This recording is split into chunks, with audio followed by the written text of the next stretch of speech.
vocês sobre as vitórias do futebol brasileiro agora no Mundial de Clubes, nessa Copa do Mundo. Campeonato muito interessante, mas é importante citar, né? A vitória ontem do Botafogo com muita autoridade, uma vitória em que o Paris Saint-Germain, no final do jogo, só conseguiu ficar cruzando bola na área, que o Botafogo se defendeu muito bem, e não foi de uma forma em que o goleiro do Botafogo foi o melhor em campo. Foi uma defesa muito bem feita, de uma estratégia muito bem estabelecida. Vitória importante contra o melhor time do mundo, que há poucos dias atrás ganhou a Liga dos Campeões, ganhando de 5-0 da Inter de Milão. E hoje a vitória do Flamengo, um apavoro, um totó em cima do Chelsea, uma vitória com muita autoridade, e acho que essas duas vitórias, mas também a boa atuação do Palmeiras contra o Porto, a ótima atuação do Fluminense contra o Borussia Dortmund, mostra muito que, durante muito tempo, e isso também tem a ver com a própria produção intelectual do Brasil, o quanto a Europa ainda é um fiel legitimador do que a gente produz aqui.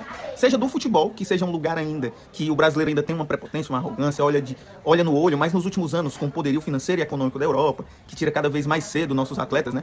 O Endrick saiu do Palmeiras ao completar 18 anos, o Estevão vai sair agora, o Vinícius Júnior, o Rodrigo, esses caras saíram muito jovens. Então, à medida dos últimos anos, que os nossos principais atletas saem cada vez mais cedo do nosso futebol, não criam identificação, que o poderio do futebol europeu cria um abismo ainda maior entre o futebol europeu e a América do Sul, que tira cada vez mais cedo, né, como eu falei, os talentos, a gente parece que baixou a nossa autoestima e que de alguma forma a gente precisou de um legitimador. Então, quando a gente ia disputar esse Mundial de Clubes, quando a gente perdia para um clube asiático, africano ou próprio europeu, de alguma forma havia uma desvalorização da conquista que foi a Copa Libertadores da América, né? A principal competição de clubes das Américas. Ou então uma própria desvalorização dos feitos, de ganhar o Campeonato Brasileiro. Pô, o Botafogo foi para o Mundialito ano passado, perdeu, o Botafogo ganhou a Libertadores. O Botafogo ganhou o Campeonato Brasileiro com autoridade, o melhor futebol do Brasil. E mesmo assim, se tinha necessidade de legitimação do europeu.